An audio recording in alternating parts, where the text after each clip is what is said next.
రాజధాని నిర్మాణంలో ప్రతి ఒక్కరూ భాగస్వామి.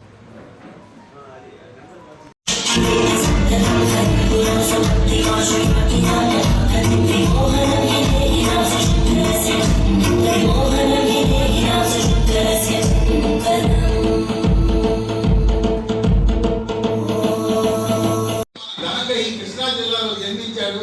ఆ గ్రామంలో జన్మించిన ఆ జలసాని బాబు రాజేంద్ర ప్రసాద్ ఈ రుచిగా ఫౌండేషన్ ఇలాగే ఎటువంటి కార్యక్రమాలు చేసినా ఈ గుడివాడ ప్రాంతమే కాదు దాంతో పాటు సేవా కార్యక్రమాలు నాకు తెలిసి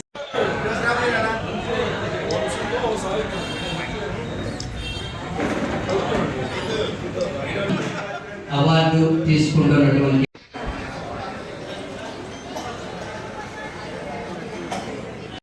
పట్టణానికి చెందిన ఆవిడకి ఈ అవార్డు దక్కింది. ఈవిడ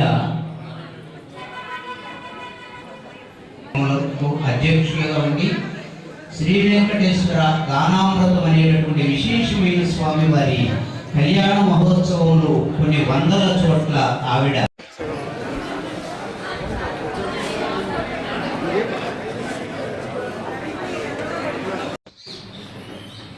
ఈ విద్యా ఫౌండేషన్ ద్వారా ఇక్కడ ఎంతో మంది కళాకారులు వచ్చారు. మరి మీ అందరి ముందు నేను చాలా చిన్నపిల్లని మీ అందరి ముందు ఇలా మాట్లాడుతున్నందుకు చాలా ఆనందంగా ఉంది.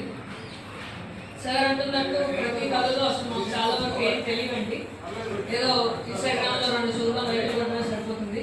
ఇలా కళలు పోషించే వాళ్ళు మాత్రం ఇంకా చాలా వరకు తెలియకుండానే బ్రతుకుతున్నారు. మరి వాళ్ళందరినీ ఎక్కడెక్కడో గ్రామస్తుల్లో ఉన్న వాళ్ళందరినీ వెతికి వాళ్ళకి ఈరోజు ఈ సత్కారాన్ని ఇస్తున్నందుకు రిత్కా ఫౌండేషన్ వాళ్ళకి మేము మరొకసారి కృతజ్ఞతలు తెలియజేస్తున్నాము. పైగా మ్యామ్ అంటే నేను మెడికల్ స్టూడెంట్ని అండి. మరి నిత్యాచారి గారు వారి అనారోగ్యంలో కూడా ఇంత కష్టపడుతూ ఎంతో వందల మంది పిల్లల్ని వారి ద్వారానే ఒక మంచి భవిష్యత్తుని ఇస్తూ ఇంత కష్టపడుతున్నందుకు మరొకసారి సభాముఖంగా కృతజ్ఞతలు తెలియజేస్తూ ఇంత అవకాశించినందుకు ధన్యవాదాలు తెలియజేస్తున్నాను. ప్రభుత్వము మరియు ప్రైవేటు ఉద్యోగస్తులు, కార్మికులు, రైతులు మన బాధ్యతగా ప్రతి ఒక్కరూ ఒక 116 రూపాయలు విరాళం పంపిస్తారని నా చిన్న ఆశ అని ఆ పాప ఇక్కడ స్కానర్ పెట్టారు. CRDAQR అని ఆ ఒక్క అకౌంట్కు ఇక్కడ ఉన్న వాళ్ళకి 116 అంటే పెద్ద కష్టమేం కాదు. ఈ ఆదివారం కనీసమైన బంధు వస్తే 1000 రూపాయలు అవుతుంది. ఏకముఖ కట్టదారుతాయి. అది మీ అందరికీ తెలుసు. 116 రూపాయలతో పెద్ద కష్టమేముంది. ప్రతి ఒక్కరూ కూడా ఆ పాప ఎందుకు ఇటువంటి నిర్ణయం తీసుకుంటే ఆవిడ వయస్సు ఎంత 70 అంటే కాదు, 22 ఏళ్ళు.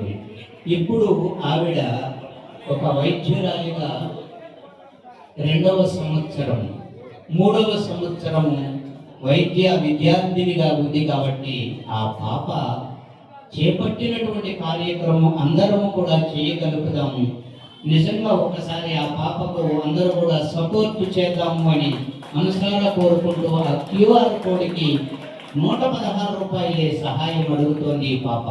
అది ఆవిడ వివాహానికో లేకపోతే ఆవిడ డాక్టర్ చదువుకోవడానికో ఆవిడ ఏదైనా ఒక బెంజి కారు కొనుక్కోవడానికో కాదు. రాజధాని నిర్మాణం ఇటువంటి చిరంజీవికి ఆయురారోగ్యం నుంచి ఆ ఒక్క పరమేశ్వరుడు ఎల్లవేళలా ఐశ్వర్యమును ప్రసాదించాలని మనసారా కోరుకుంటూ చిరంజీవి సుఖీ భవ, ఆయుష్మాన్ భవ, ఆయుష్మాన్ భవ.